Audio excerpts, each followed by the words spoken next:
Bonsoir tout le monde à la maison, ainsi qu'à notre public du medley Simple Malte. Est-ce que je peux vous entendre, public?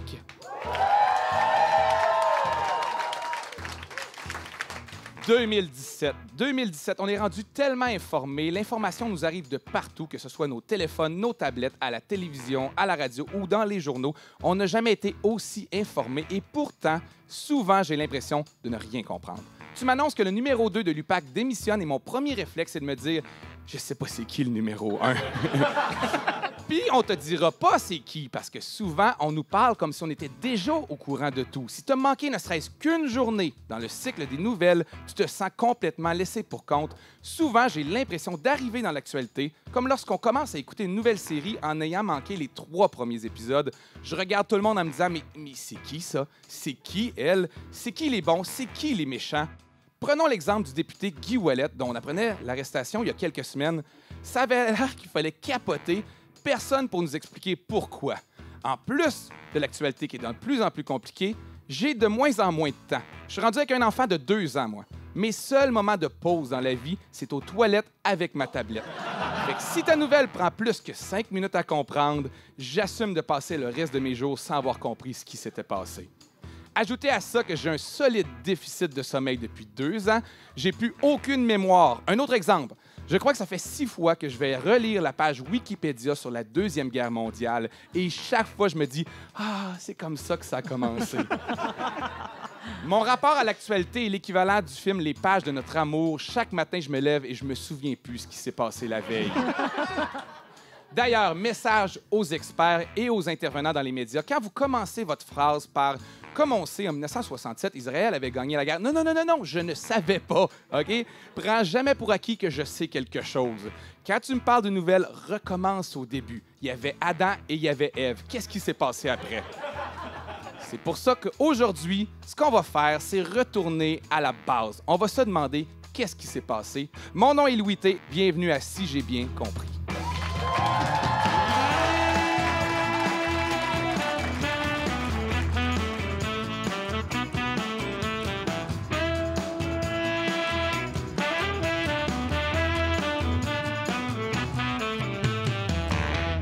Pour nous aider à bien comprendre ce qui s'est passé en 2017 au Québec et ailleurs dans le monde, je suis entouré de gens en qui j'ai confiance, qui partagent la même curiosité que moi, mais surtout qui ont l'humilité de reconnaître qu'eux non plus sont pas toujours au courant de tout et ne comprennent pas tout le temps. Et je vais vous dire un secret. Si vos animateurs préférés ont l'air si intelligents et cultivés en ondes, c'est bien souvent grâce à des gens comme eux qui sont payés pour fouiller, chercher, analyser, synthétiser et digérer l'information pour qui anime vos émissions. Alors tout d'abord, vous pouvez ne pas l'entendre à l'émission La soirée est encore jeune, parce que plutôt qu'être derrière le micro, il est derrière ceux qui sont derrière le micro. Il collabore à la recherche et à l'écriture de l'émission, mais surtout, il en a une formation en sciences politiques à l'Université du Québec à Montréal, et c'est ce qui lui donne un petit peu de crédibilité.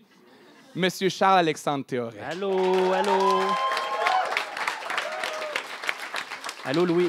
Bravo pour votre public, vraiment. Un beau Merci. public. Je pensais plus que ça allait être genre club d'échecs, mais c'est vraiment le fun. Ça, c'est le mélange Urbania et Louis T. Ah, OK. Première question pour vous. Est-ce que les animateurs de La soirée est encore jeune sont aussi méchants en vrai qu'à la radio? Je refuse de répondre. Non, ils sont vraiment tous très gentils. C'est vrai qu'ils ont un humour un peu chien des fois, mais ils sont très gentils. Il n'y en a aucun d'eux qui va se retrouver dans les pages de la presse de sitôt. Avec nous aussi, elle anime à CISM l'émission Les Dessous féminins. En parallèle, elle travaille à la recherche, entre autres pour l'émission On dira ce qu'on voudra, mais surtout, elle possède une maîtrise en affaires publiques et internationales, profil journalisme et communication politique de l'Université de Montréal. Et ça, c'est assez long à dire et c'est pour ça que c'est impressionnant. Mademoiselle Eugénie Lépine-Blondeau. Bonsoir. Ma question, l'année 2017, d'un point de vue féministe, une bonne ou une mauvaise année? D'un point de vue féministe, d'un point de vue d'une féministe, moi je suis allée dans le Sud, c'est une excellente année. Mais sinon, pour le débat, c'était une excellente année, je pense. Parfait, merci bien. Et avec nous aussi, elle contribue aux émissions Paparagel et Infoman. Vous pouvez aussi la voir à l'émission Ça vaut le coup à Télé-Québec, où elle nous parle de consommation. Parce qu'en plus d'exercer le métier de journaliste, elle a un diplôme des HEC Montréal. Barbara Judith Caron.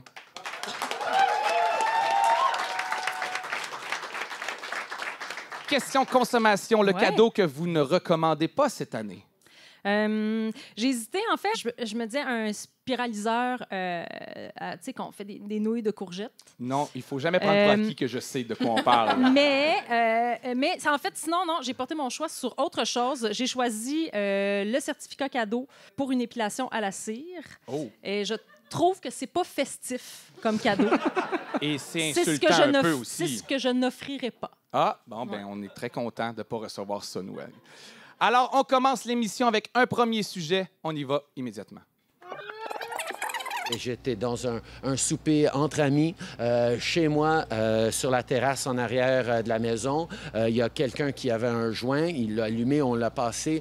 J'ai pris une puff. Vous aurez reconnu notre premier ministre qui hésitait beaucoup à avouer avoir déjà fumé du cannabis. Mais on ne saura jamais si Justin Trudeau a déjà été un consommateur régulier de marijuana. Mais on sait une chose. Un jour, quelqu'un a bien dû dire à Sophie Grégoire qu'elle chantait bien et ça devait pas être quelqu'un d'âgé.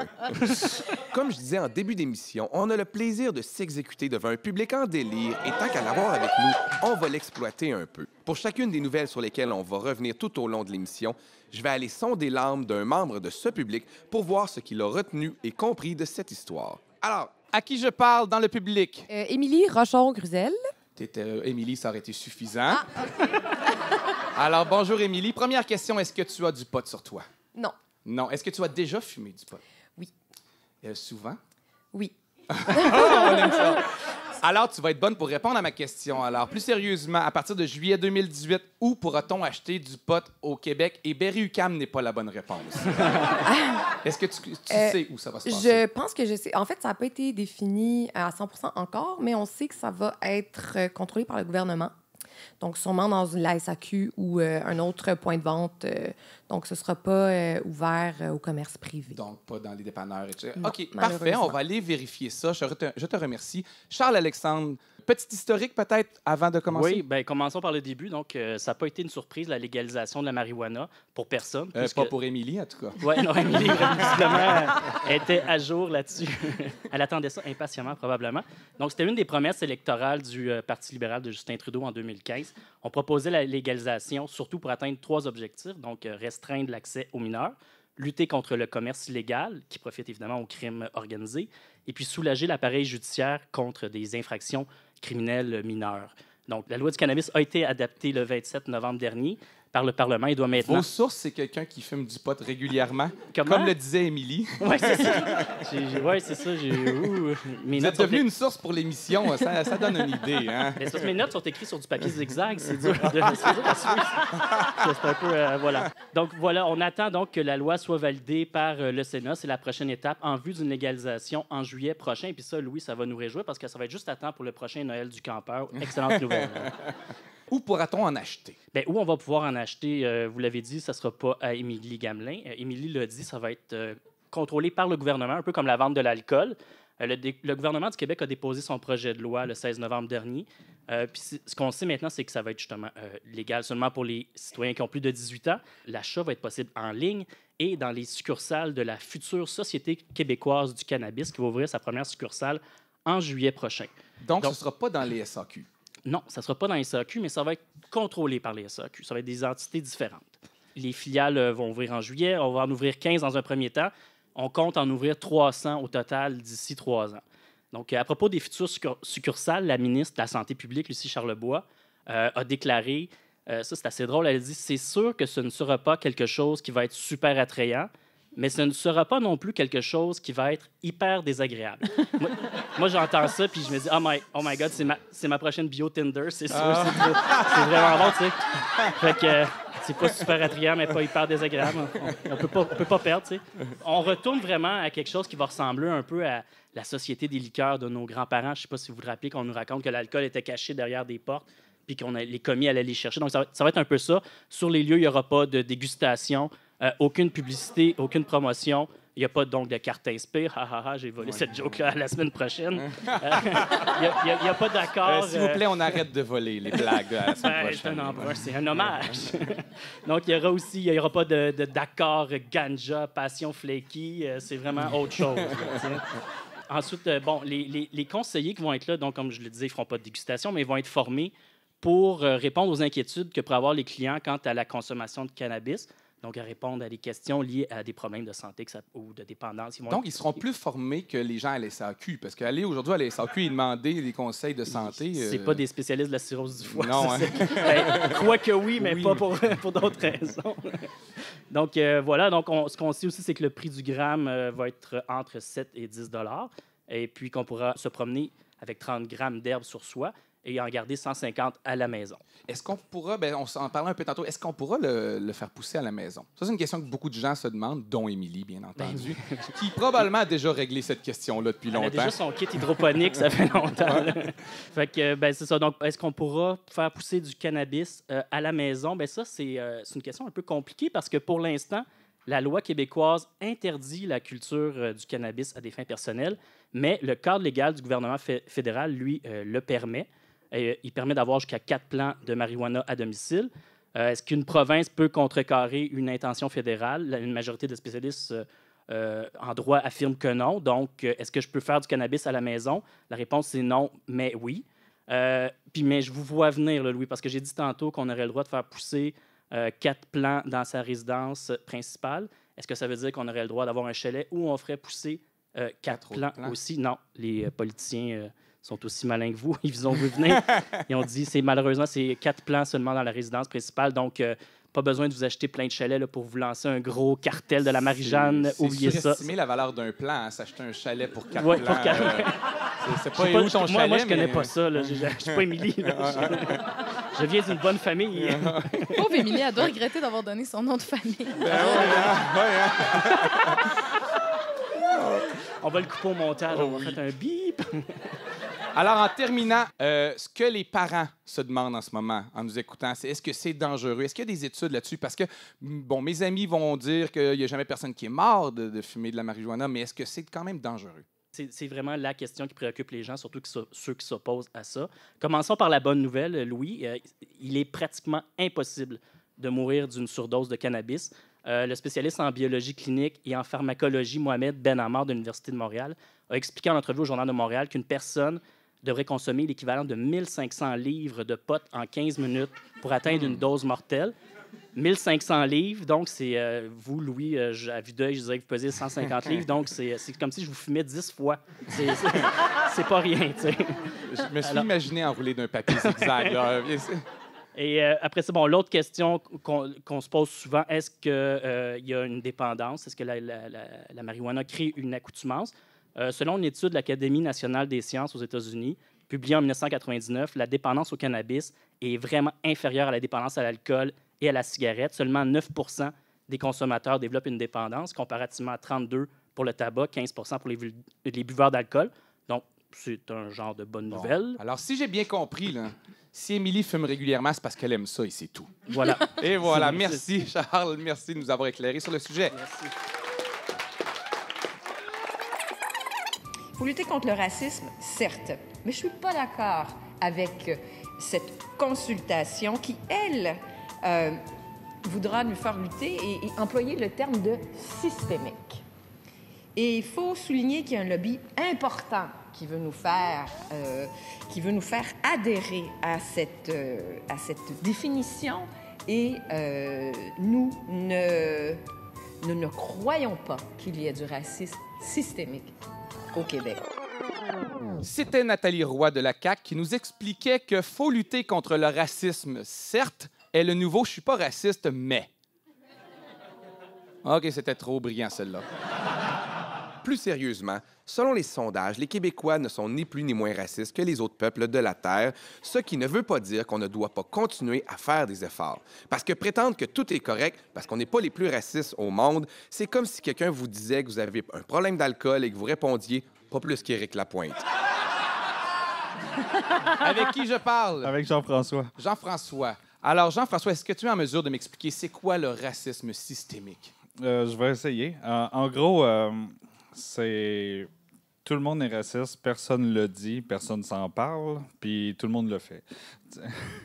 C'est intéressant. Ça manque peut-être un peu de nuance, Fait mais que- je peux comprendre ce que vous voulez dire. Fait que, mettons, c'est comme les employeurs qui voient un CV avec un nom qu'ils ne reconnaissent pas. Genre, c'est pas écrit Jean Tremblay. Fait que là, ils le mettent dans pile 2. Tu tu sais. Fait que là, ils passent la pile 1 en premier. Puis... Parfait. Ben, je te remercie. On va essayer de clarifier ça en compagnie de Eugénie. Est-ce que tu peux nous expliquer? Oui, bien tout d'abord, Qu'est-ce je qui veux se vous passe? remercier de me permettre à moi, une personne blanche, non racisée, de m'exprimer sur le sujet. Ça en manquait vraiment beaucoup au Québec. Bon, ça commence le militantisme.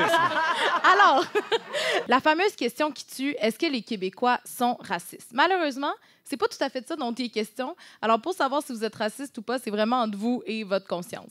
Mais si on veut savoir si au Québec, on vit dans un système économique, social, institutionnel, culturel et j'en passe, qui est enclin à discriminer, consciemment ou non, une certaine partie de la population qui s'avère être non blanche, là, vous êtes au bon endroit. On dirait que vous êtes un peu plus préparé que notre intervenant ici. Je ne ferai pas ici toute la genèse des discriminations au Québec. On pourrait sans doute remonter à l'époque de Jacques Cartier, mais plus près de nous temporellement, là, même si c'était une discussion qui était déjà dans l'air du temps depuis plusieurs années, c'est le 4 mai 2016 qu'un collectif a vraiment demandé au gouvernement la tenue d'une commission sur le racisme systémique. Là, tout le monde s'est dit que c'est ça, le racisme systémique. Selon le barreau du Québec, le racisme systémique, c'est la production sociale d'une inégalité fondée sur la race dans les décisions dont les gens font l'objet et le traitement qui leur sont dispensés. Là, j'ai l'impression que les gens ont changé de poste, fait que je vais comme donner un exemple un petit peu plus concret. Ce qui doit être retenu, je pense, c'est vraiment l'idée qu'on parle d'un système. Mettons qu'on parle d'une personne en situation de handicap qui se promène en chaise roulante. Cette personne vient pour entrer dans une bâtisse, mais il n'y a pas de rampe d'accès où elle peut pas monter les marches. Disons donc que c'est embêtant et pas super accueillant pour cette personne-là. Une belle façon de lui remettre d'en face un peu là, sa situation. Elle demande donc à parler au propriétaire pour faire valoir son point, lui dire que c'est ridicule qu'il n'y ait pas de rampe d'accès. Ça veut-tu dire qu'elle pense que le propriétaire déteste toutes les personnes en situation de handicap? Non. Ça veut dire peut-être qu'une non-action peut porter préjudice, mais ce n'est pas une action active du propriétaire qui a décidé d'arriver dans ce commerce-là et d'enlever la rampe. S'il y avait une rampe il y a 5 ans, là, c'est un problème. Oui, c'est sûr. Mais là, mon but, c'était d'expliquer encore mieux aux gens, là, Louis. Là, je sens qu'on les aurait perdus. Mais tout ce que je veux dire, c'est que finalement, elle veut juste... Mettons que cette personne-là, en situation de handicap, veut juste dénoncer, parler au propriétaire, dénoncer le fait qu'il n'y en a pas de rampe, que ça serait bien la rampe. Bien, après ça, ça souligne aussi que depuis des années, l'architecte, les ouvriers, le contremaître, il n'y a personne qui a pensé qu'une rampe pourrait être utile pour une personne en situation de handicap. Donc, quand on transpose ça à l'idée du racisme systémique, ça ne veut pas dire qu'on pense que le contremaître, l'architecte et le propriétaire est raciste ou est contre une personne en situation de handicap. Ça veut juste dire que, globalement, on n'y a pas pensé. C'est-tu un peu plus clair? Moi, je comprends très bien. OK. Est-ce que le public comprend un peu qu'on n'accuse pas individuellement chaque personne d'être raciste, mais l'accumulation d'omissions fait qu'il y a des conséquences sur une tranche de la société. Exactement. Puis, c'est sur ça, en fait, que les gens qui sont en faveur qui demandent une commission insistent. Leur demande est vraiment appuyée par quelques statistiques. Par exemple, on l'a souligné, mais on commence à savoir qu'un CV avec des noms comme Tremblay ou Bolduc ont 60 % plus de chances d'être invités à une entrevue d'embauche que les Traoré, Sanchez et Ben Saïd de ce monde. On commence à comprendre aussi qu'au Québec, l'écart entre les taux de chômage des immigrants et de la population née au Canada peut monter jusqu'à 70 %, là, c'est énorme. Donc, après, il y a eu de nombreuses demandes, comme je le disais. Le gouvernement Couillard a finalement accepté, jusqu'à tout récemment, on y reviendra, de tenir une commission sur le racisme et la discrimination systémique. Et c'est cette décision qui a vraiment fait couler beaucoup d'encre et de salive dans les médias. C'est très controversé parce que ce qui a été dit principalement, c'est que ça faisait le procès des Québécois. C'est ce qu'on a entendu le plus. Les gens ont peur d'être jugés. Exactement. Est-ce que c'est ça? Bien, je vais vous dire les pour et les contre. Okay. Moi, je ne veux pas me positionner, ce n'est pas mon opinion nécessairement. Mais ce qu'on demande des gens qui sont contre une commission disent que ça serait vraiment mieux de proposer des actions plus concrètes, fait que pour mieux intégrer les immigrants à l'emploi, s'assurer de la reconnaissance des diplômes, par exemple, faciliter la francisation des nouveaux arrivants. Par-dessus tout, chez les opposants d'une commission, on est très réfractaire, comme vous le disiez, Louis, à l'utilisation même du terme racisme systémique. En fait, on se bute juste au mot racisme. Et là, on part en peur. On pense qu'on nous accuse justement d'être xénophobes, racistes au quotidien, etc. On a comme une honte collective d'avouer qu'on aurait peut-être un problème mais collectif, systémique. Et c'est vraiment ça la clé, parce que les derniers sondages montrent bien que les Québécois individuellement ne sont pas nécessairement plus racistes que leurs voisins, mais plus qu'on fait partie d'un système où il y a des actions qui discriminent une population qui est non blanche, en fait. Sans prendre position, moi, je tends à penser qu'il y a une position dans tout ça, mais je comprends mieux. Moi, j'aime ça. Et là, où est-ce qu'on en est présentement? Bien, finalement, le gouvernement Couillard s'est retiré, a annulé la commission sur le racisme et la discrimination systémique et l'a remplacé par un forum d'1 jour axé sur l'intégration des immigrants dans le marché à l'emploi, alors qu'on demande aussi de sortir de cette notion-là de discrimination à l'embauche. Et en gros, ce qui est demandé, en fait, et parce qu'une table civile a décidé de reprendre le tout et éventuellement, il va y avoir une 50aine d'organismes qui vont lancer leur propre consultation publique. Et ce qu'on demande, finalement, c'est de porter une attention aux demandes qui sont faites et de faire un bilan pour trouver des solutions concrètes en dehors de la discrimination de l'emploi. Bon, Donc, alors, voilà. j'ai très bien compris, mais moi, je me suis senti un peu jugé quand j'ai voulu intervenir. Prochain sujet, tout le monde. Ça me tape sur les nerfs le fait que tout le monde pense qu'ils savent comment je me sens à l'intérieur, mettons. Comme, ah oui, elle a agi comme ça, elle a fait ça pour ça, elle a fait ci. Dude, t'es pas dans ma peau, genre. Ça m'énerve, je suis tannée, j'ai l'impression que ma vie privée est tout le temps comme... Tout le monde a quoi à dire, je suis juste... J'en ai là. J'en ai juste marre. Alors, c'était un extrait de la finale d'Occupation Double. Et là, je ne m'attends pas à ce que mon public sache de quoi on parle, parce que mon public est éduqué, il n'écoute pas des affaires comme ça. Et Eugénie va pouvoir nous aider, parce que c'est écrit dans mes notes. Joanie d'Occupation Double. C'est qui? C'est qui, OK. ça? Êtes-vous prêts? Je fais un cours rapido-rapide. Joanie, c'est la fille aux cheveux blonds peroxydés qui n'a pas gagné Occupation Double Bali, mais sans qui il n'y aurait certainement pas eu d'Occupation Double Bali. Je vous explique. Joanie, c'est la participante qui... Dans la première semaine, a fait du yoga mandala. Elle a presque joui. C'est là où sa connexion épidermique a commencé avec Sandrick. Et oui, j'ai dit le mot joui, il y a eu un malaise. Sauf que Sandrick, c'était pas le seul élu de son cœur. Pendant des semaines, elle a vécu un triangle amoureux. Sandrick, Philippe, Sandrick, Philippe, Sandrick, Philippe, Philippe, Sandrick. Là, il y a eu un autre tapis rouge puis une deuxième batch de filles à Bali. What? Joanie était bien jalouse, genre vraiment jalouse. Fait qu'elle s'est mise à se promener avec un couteau dans la cuisine, ce qui a fait bien peur aux autres filles. À un moment donné, au Québec, sa mère capotait que sa fille commence à avoir une réputation de folle. À la rendre entrevue au Journal de Montréal, elle a dit que sa fille était TDAH, mais qu'elle prenait pas ses médicaments. Bon. Là, c'est vrai. Là, Philippe est parti. Elle a été seule avec Sandrick. Yeah! Ils ont eu une nuit dans la nuit de l'amour. Ça a duré entre 4 et 7 secondes selon les sources. Quoi? Joanie était en temps. Elle est partie se faire des pâtes. Elle est revenue 1 heure plus tard. Sandrick dormait, était encore en temps. Ils se sont quand même rendus au voyage final jusqu'à ce que Sandrick la laisse puis la reprenne parce qu'ils sont comme frenchés dans un party jusqu'à ce qu'on soit bien confus. Ils n'ont pas gagné, mais Joanie va sûrement être la prochaine Marie-Pierre Morin. Puis ça, si c'est pas gagné, je me demande c'est quoi. Fait qu'on dira ce qu'on voudra. C'est grâce à ses rires machiavéliques et ses tergiversations émotionnelles qu'entre 400 000 et 1 million de personnes, selon qui s'assume et qui s'assume pas, ont suivi la saga balinaise et celle de Joanie.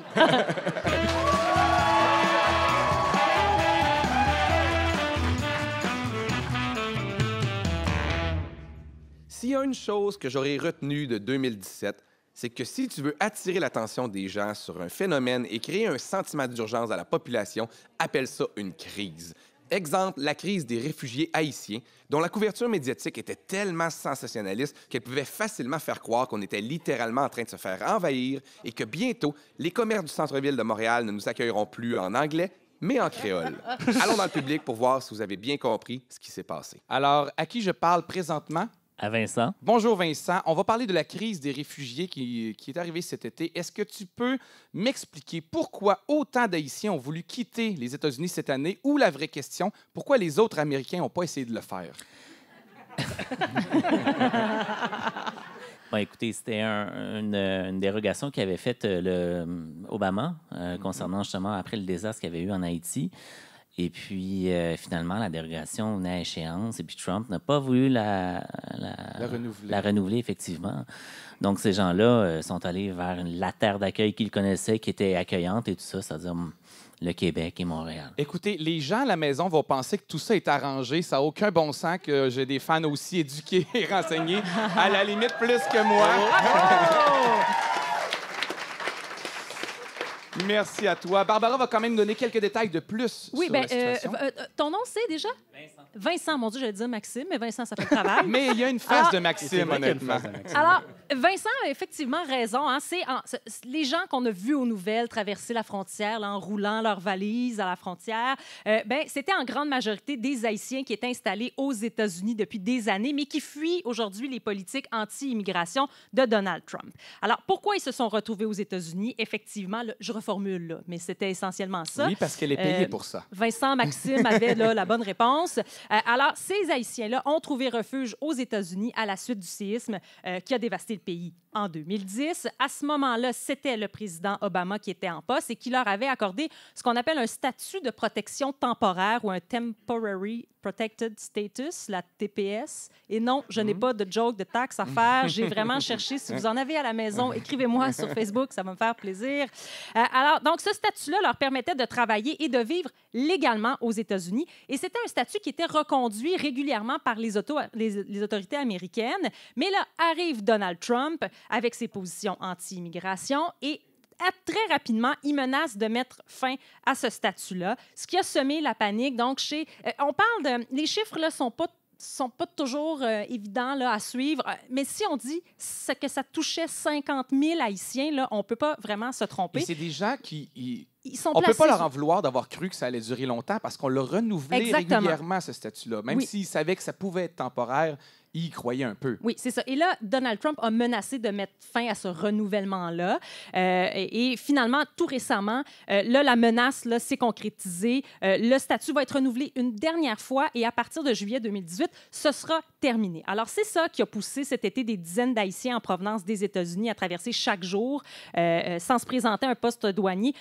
C'est un phénomène qu'on a... Ce qui nous amène une question quand même importante, celle du terme immigration illégale, parce qu'ils ne se sont pas présentés aux douaniers. Oui, c'est ça, parce qu'on se dit, mais pourquoi ils traversent la frontière en cow-boy? Là, évidemment, c'est une image, là, il n'y avait pas de chapeau, pas de chaps. Là. Mais donc, c'est une entente entre le Canada et les États-Unis qui interdit à un demandeur d'asile de formuler sa requête à un poste frontalier. Alors, l'entente, ça dit que la personne doit formuler sa demande dans le premier des deux pays où elle arrive.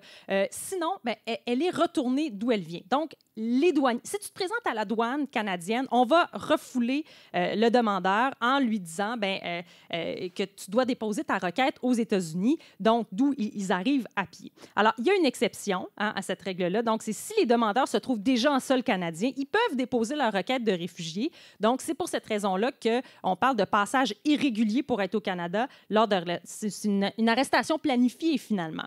Alors, donc, ils ne sont pas dans l'illégalité s'ils se bisbaillent rendus au Canada. Oui, c'est ça. Parce qu'en fait, c'est que, selon la loi canadienne, c'est interdit de franchir la frontière sans se présenter à un poste de douanier, sauf pour les demandeurs d'asile. Et il y a une convention, ce qu'on appelle, en tout cas, le titre, c'est la Convention de 1951 relative au statut de réfugié qui a été signée par le Canada et les États-Unis. Ah oui, précise celle-là. Il n'a pas dit Maxime, ça, tantôt. Non, c'est ça. Il précise, c'est ça, c'est qu'aucune sanction peut être infligée si la personne se présente. Une fois qu'on a traversé, si tu te présentes aux autorités et t'expliques les motifs de ta demande, mais on ne peut pas prendre des sanctions contre toi. Et c'est exactement ce que font les migrants qui arrivent au Canada chaque jour. Ils franchissent la frontière et, par le même chemin, ils se font volontairement arrêter pour formuler leur demande d'asile. Donc, c'est irrégulier, mais ce n'est pas illégal. Est-ce qu'on n'en aurait pas perdu? Là, j'écoute les inquiétudes de certaines personnes. Est-ce qu'il y en a qui ne se seraient pas présentés? Bien, là, à ce stade-ci, c'est sûr que j'aurais envie que vous me posiez une question à laquelle j'ai la réponse. OK. Ah, mais on l'assume. Je ne sais pas. Ce qu'on sait, par contre, c'est qu'entre janvier et octobre 2017, il y a plus de 15 000 personnes qui ont été interceptées par la GRC entre les postes frontaliers du Québec. Il y a un sommet en août, on parle d'un petit peu plus que 5 500 personnes. Et la plupart des demandeurs qui sont débarqués dans la province sont d'origine haïtienne. On n'a pas le chiffre, en tout cas, je n'ai pas le chiffre exact. Et au total, là, entre janvier et octobre, c'est plus de 20 000 demandes d'asile qui ont été traitées au Québec. Et la question probablement que les gens se posent, sais, et ça s'en j'espère vient, que tu as la réponse. Parce que que tu veux me parler est-ce que ça se d'argent. Hein? compare... Ah non! Non? Ah, maudit! Non, j'allais plutôt me demander si ça se comparait aux autres années. Est-ce qu'on a eu une vague genre, qui était exceptionnelle cette année? Ben, c'est-à-dire que cette année, on pourrait atteindre, je pense, c'est 40 000 personnes qui traversent, mais on a déjà vu ça. Ce sont des sommets, là, mais on a déjà, vu ça. Ouais. Bon, maintenant, la question que tout le monde se pose, combien ça coûte un réfugié? Bon, c'est ça. Avec des chiffres comme ça, ça pourrait coûter entre 354 et 550 millions de dollars au fédéral et au provincial pour traiter les demandes d'asile. C'est pour traiter les demandes puis pour fournir les services aux demandeurs. Donc, ça, évidemment, là, c'est au total. C'est pas seulement les demandeurs là, d'origine haïtienne. Et le coût par demandeur d'asile, ce serait à peu près entre 13 000 et 20 000 dollars. Là, ça, ce sont les chiffres du ministère de l'Immigration. Du début à la fin. Semble-t-il. Okay. Ça ne tient pas compte des coûts pour expulser les demandeurs d'asile là, dont le dossier est rejeté. L'autre question qu'on se demande, c'est est-ce qu'ils vont rester ou pas? Bien, ce qu'il faut savoir, c'est que le taux d'acceptation des demandeurs d'asile sur le sol canadien, c'est en moyenne 43 % à l'échelle du pays et donc à peu près 1 sur 2 qui est retourné chez lui. Et on pense, là, en ce moment, les chiffres tournent autour de 50 %. Donc, ça respecte la moyenne générale. Merci.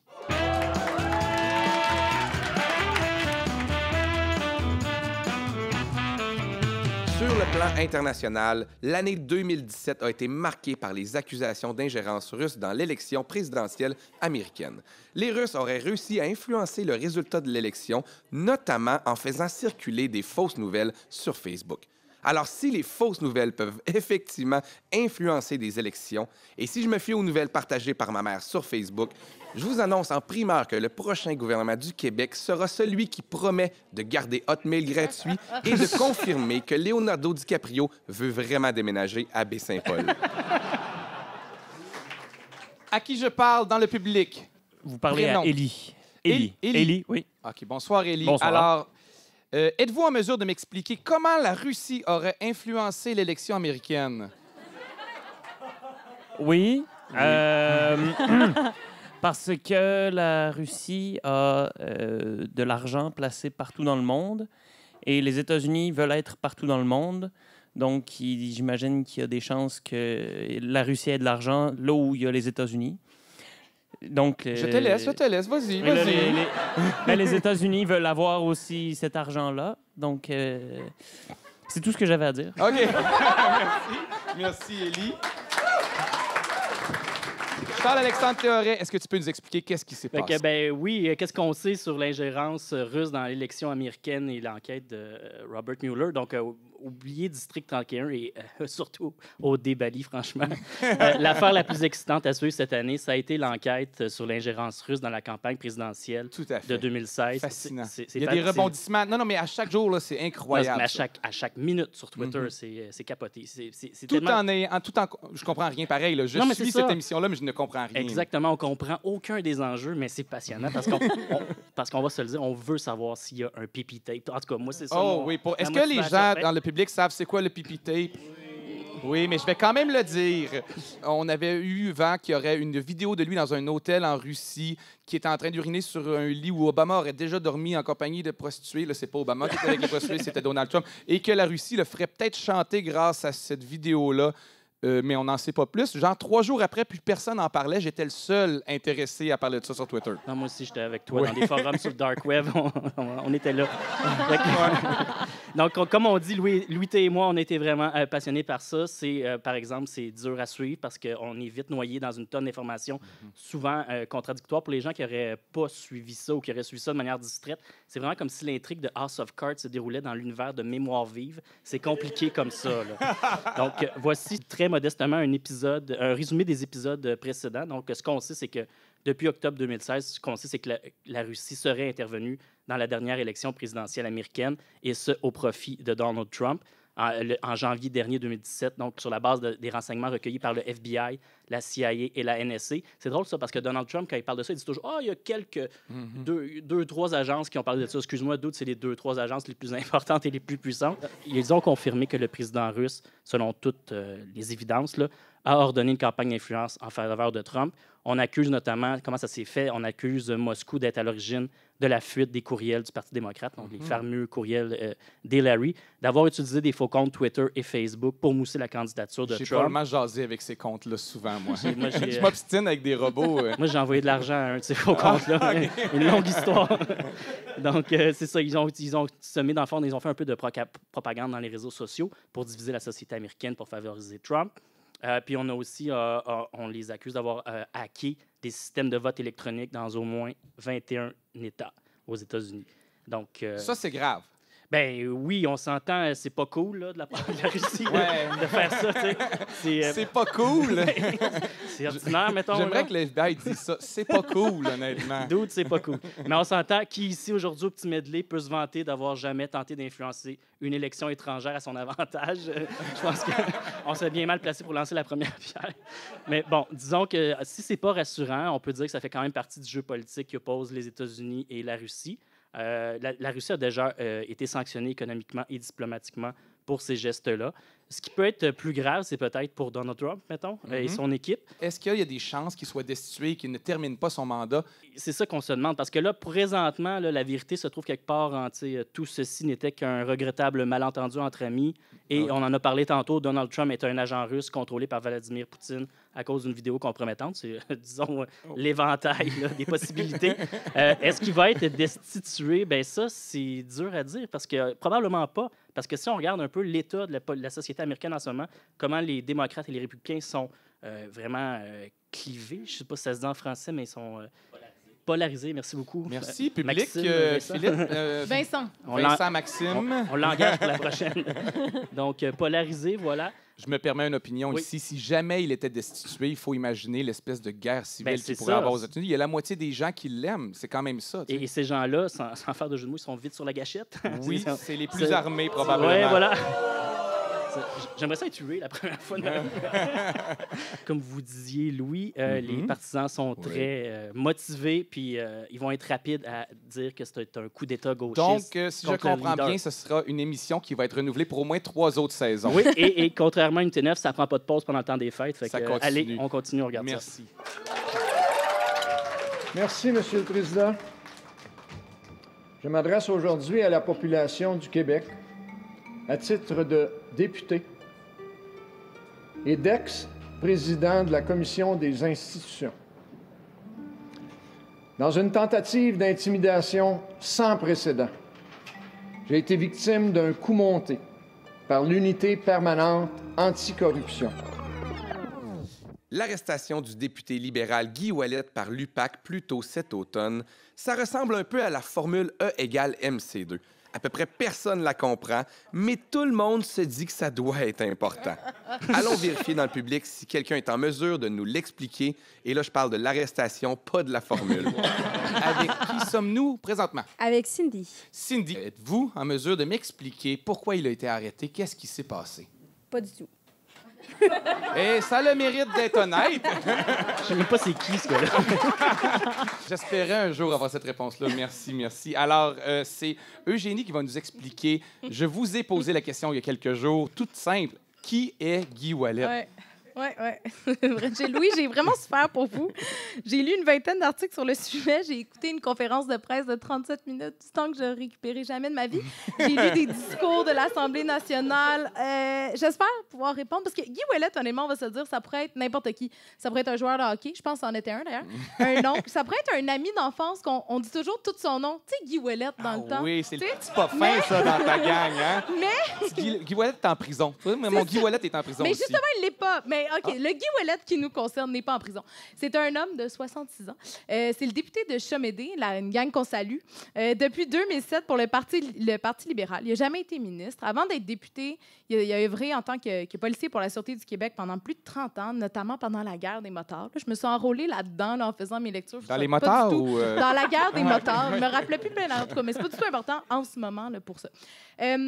Et bref, M. Ouellet, il en a vu des vertes et des pas mûres dans sa vie et il a été arrêté le 25 octobre dernier. Mais pour les gens qui comprenaient un peu pourquoi, c'était un choc parce qu'un ex-policier, député depuis 10 ans, qui se fait arrêter mais qui ne se fait pas accuser, Ça fait en sorte qu'on ne sait pas vraiment pourquoi, puis lui non plus, puis les médias non plus. On est tous dans la même gang là, en ce moment à ne pas savoir pourquoi. Et l'UPAC, hein? Là, il faut qu'on parle de l'UPAC aussi. Oui, parce OK? que ça remonte à l'UPAC. Ça remonte à l'UPAC. La création de l'UPAC, en février 2011, par le gouvernement Charest, dans la foulée des scandales de corruption dans le domaine de la construction, on s'en rappellera peut-être. L'UPAC, donc l'unité permanente anti-corruption, qui a à sa tête un certain commissaire du nom de Robert Lafrenière. Pour l'instant, ça va jusqu'ici? Oui, OK.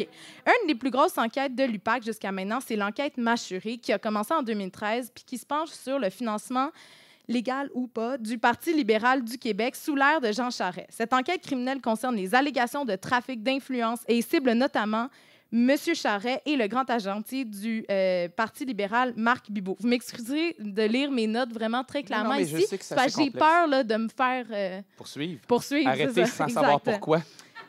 Mais, tu sais, Ouais. c'est vrai. En avril dernier, là, suivez-moi. En avril dernier, TVA et le Journal de Montréal révélaient une série de documents qui démontraient vraiment que, notamment, que Jean Charest et M. Bibeau faisaient l'objet de surveillance policière. Puis ça a fait beaucoup de drames parce que si les journalistes ont pu avoir accès à ces documents-là, c'est qu'il y a eu une fuite. Et des fois, des fuites, c'est d'intérêt général. D'autres fois, Le petit j'entends qu'il y a eu ricanement, ouais, le des, il y a eu petit des jokes de fuite dans la tête des gens, là, mais moi, je ne veux pas aller là.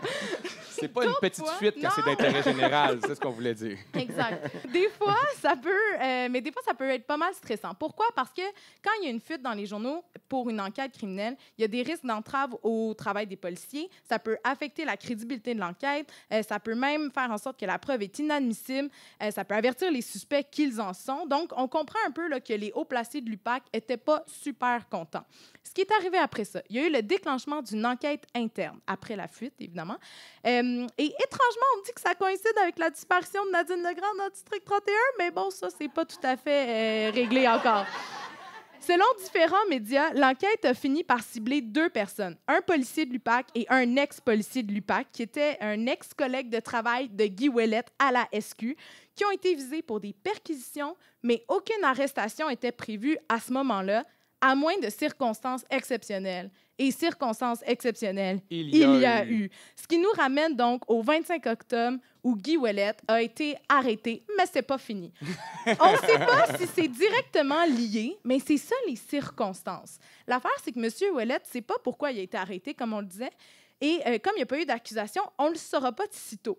Selon ce qu'il disait dans son allocution au Salon Bleu, après son arrestation, c'est que son arrestation serait vraiment sans fondement, selon lui. Mais selon ce que l'UPAC a dit en conférence de presse, l'arrestation de M. Ouellette n'était pas prévue, mais qu'on l'a soumis à une technique d'enquête souvent utilisée, autorisée par un juge. C'est le fameux APA, ou test d'intégrité qu'on a entendu un peu. Non, ça vous dit rien. J'ai vu le film, puis j'ai pas le goût qu'on en parle.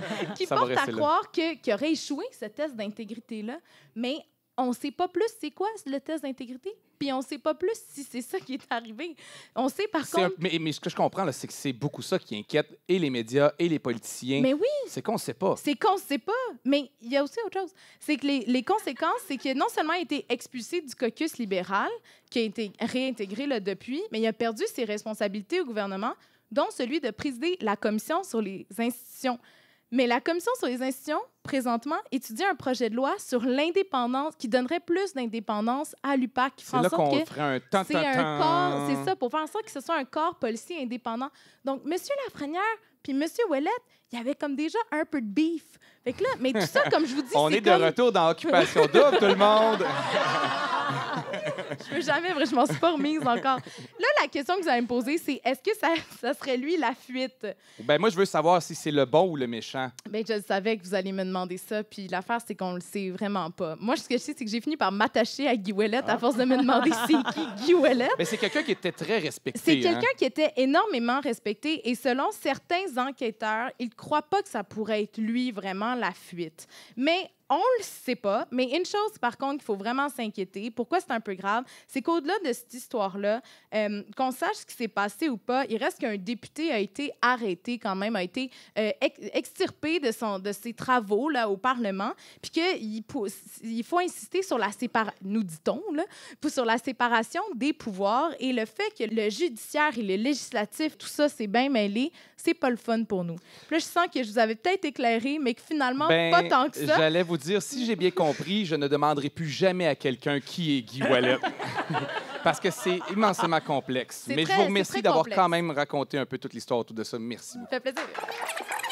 Il a complètement démoli le club. Lui puis Molson. Il n'est pas tout seul. Il ne faut pas l'accuser parce qu'il y a des gars autour de lui qui ont pris des décisions avec lui. Moi, il est temps que le ménage soit au deuxième qu'il faut le faire. Puis Molson, avant, il y avait un président. Il s'est nommé... Il devrait lâcher ça, parce que je pense qu'il ne connaît rien là-dedans. Il devrait mettre un vrai président avec son directeur gérant puis s'enlever de là. Va gérer ta bière et tes immeubles que tu achètes partout, là. Chris, c'est pas tes affaires, là, OK? Ça paraît, là. Ça paraît, là, vraiment. Mais tout le monde est en tabarnak, je m'excuse, là. On le voit, là. On le voyait l'été, au début de l'été. Qu'est-ce qui va arriver avec cette équipe-là? Ça va être pourri. Et c'est pourri. Alors, c'était le comédien Claude Legault, très émotif, qui nous parlait du Canadien au micro de l'animatrice Catherine Beauchamp. Je vais faire mon coming out. Je ne suis pas un fan du Canadien. Ce qui doit être aussi choquant aux oreilles de certaines personnes que si j'annonçais que j'ai décidé de joindre l'État islamique. Quoique, le CH et l'EI ont beaucoup en commun. Les deux sont en déroute et les deux seront probablement pas en Syrie au printemps prochain.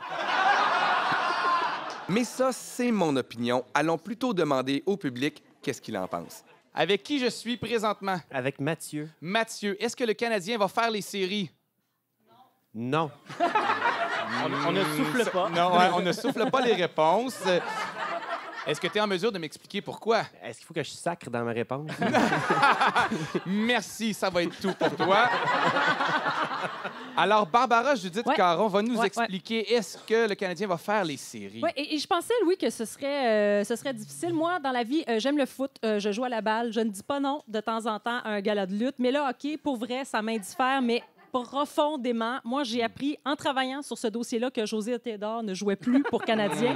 Alors, c'est là où j'en suis. Claude Legault parlerait de moi comme il parle de Molson. Elle ne connaît rien là-dedans. Mais on a fait exprès ça. pour vous donner ce sujet-là parce qu'on savait que vous y connaissiez pas beaucoup. Je me disais que cette belle fraîcheur allait vraiment nous servir à tout le monde. Et j'ai rapidement réalisé qu'avec 2-3 bonnes bases, là, n'importe qui, et j'insiste, n'importe qui peut s'en sortir là, dans une discussion autour de la bûche de Noël. Alors, est-ce que le Canadien va faire les séries? Ce qui est beau là-dedans, là, ce qui est formidable, c'est que la vérité, c'est qu'on ne le sait pas. Parce que la saison régulière se termine le 7 avril. On va être fixé, pas au 7 avril, on va être fixé peut-être au mois de mars. Et tout peut arriver d'ici là. Mais si j'avais un 10$ à mettre, je ferais comme notre invité là, qui a parlé dans la foule. Je dirais non, ils ne vont pas faire les séries. Alors là, ce qui est important, là, je m'adresse vraiment aux néophytes comme moi. Une première base à maîtriser, c'est comment on se retrouve en série. Il faut savoir que la Ligue nationale, les équipes sont séparées en 2 associations. Oui, vraiment, j'en suis là dans ma recherche. Je me suis fait un petit graphique là, pour ne pas perdre le fil. Alors, il y a 2 associations. Il y a l'association Ouest et l'association Est. En fait, dans chaque association, il y a 2 divisions. Donc, dans l'Ouest, on trouve Pacifique et Centrale. Dans l'Est, Métropolitaine et Atlantique. Ça, c'est la division dont fait partie Canadien. Alors, on continue de me suivre. Il y a 16 places en série. Et au terme de la saison régulière, les 3 équipes qui ont récolté le plus de points dans chaque division, bon, ces équipes-là vont faire les séries. Alors, ça fait 12. Oui, 3 Pacifiques, 3 Centrales, 3 Métropolitaines, 3 Atlantiques. Ça fait 12. Non, je sais, c'est dur, Émile Hockey. Aussi, il faut savoir jongler avec tout ça. Là. Alors, il y a 16 places. Alors, si... Les 4 qui manquent, comment on les compte? Voilà. Et ça, c'est capital. C'est vraiment capital dans l'explication que je vais vous donner tout à l'heure. J'espère que les gens réalisent que je ne le sais pas pour de vrai. Hein, Ça, c'est les wild cards, Louis. Et comment ces 4 personnes-là? Moi, j'ai mis mon 10$ sur le nom. Hein? Il ne va pas faire les séries. On a plusieurs raisons d'être pessimiste. Je vais vous en donner 4 et vous les utilisez après ça là, à votre guise en fonction de votre auditoire. Alors, premièrement, il y a la fameuse règle de la Thanksgiving américaine. Alors ça, c'est une règle non officielle. Ce qu'on fait, c'est qu'on prend le classement de la Ligue nationale en date de la Thanksgiving américaine. Ça, c'est le 4e jeudi de novembre. Et on fait comme si c'était le classement final. Alors, si c'était ce classement-là, là, et on finit la saison, qui fait les séries? Alors, ça, cette règle-là, c'est valable. En fait, près de 80% des équipes qui feraient les séries à ce moment-là vont effectivement faire les séries. Et cette année, selon cette règle, Canadien ne fait pas les séries. Alors, il y en a qui disent que cette règle-là, cette année, pourrait ne pas s'appliquer. Alors, mettons, ça, c'est le deuxième point. Là. Mettons que ça ne s'applique pas cette année. On doute quand même très, très fort que le Canadien sera dans les 3 premières places de sa division. Il reste donc l'option des wild card. Sauf que les équipes de la division métropolitaine. Alors là, je vais être obligée de faire un petit retour en arrière. Il y avait l'association de l'Est qui a 2 divisions, la division métropolitaine et la division atlantique. Le Canadien fait partie de la division atlantique. Alors, mettons là, que le Canadien ne se retrouve pas dans les 3. Ben, il pourrait avoir une wild card, sauf que les équipes de la division métropolitaine sont très fortes. Alors, il y a de très bonnes chances que les 2 wildcards de l'association de l'Est aillent à des équipes de cette division-là. C'est pas tout. J'ai pas terminé. Non, terminé. je sais parce que je comprenais pas encore. Alors, mais je sais qu'ils feront pas les séries, mais il y a d'autres mauvaises raisons. Mais c'est pas très important de comprendre tout ça parce que je vous garantis que la majorité des gens qui en parlent ne le comprennent pas non plus. Ça a failli être le titre de l'émission. Ce n'est pas très important de comprendre tout ça. Ouais. Mais là où ça fait vraiment mal, et ça, moi, j'ai consulté des gens pour faire ce bout-là, et je me suis adressée à Guy Daou, qui travaille donc au sport à Radio-Canada, et il me dit que là où ça fait mal, c'est que dans l'ensemble, le Canadien Mouture 2017-2018 manque de talent. Et ce n'est pas une très bonne équipe. Et là, prenez des notes, c'est vraiment du vocabulaire super facile à maîtriser. Alors, il manque de vitesse en attaque, il manque de créativité en défense et il manque de stabilité devant le filet. Alors ça, c'est quand même, là, on peut pas mal lâcher tous ça. les angles d'une équipe de hockey, hein? Il y a certaines personnes qui avancent que Marc Bergevin a encore de la marge de manœuvre parce qu'il n'a pas atteint son plafond salarial. Il s'était gardé un petit lousse pour payer les contrats de Markov et Radulov, mais ils ont, comment dire, retrouvé leur liberté.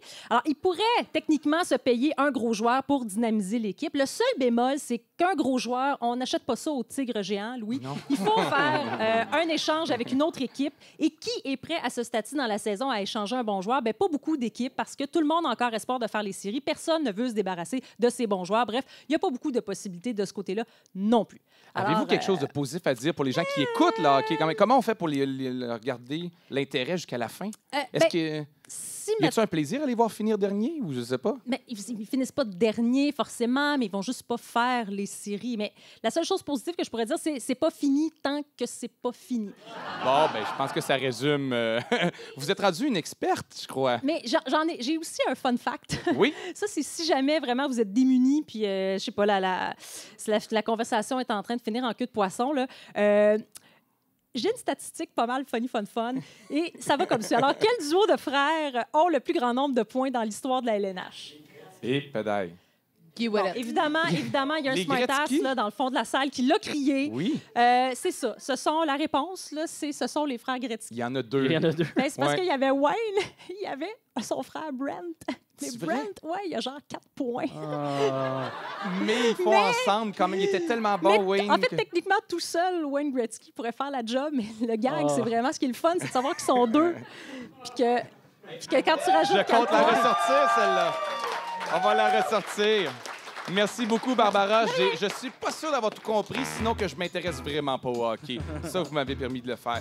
Alors, c'est déjà tout pour cette première édition de Si j'ai bien compris, une émission de ici Radio-Canada Première et Urbania. Merci à tous les auditeurs d'avoir été à l'écoute. Merci à notre public ici au Medley Simple Malte.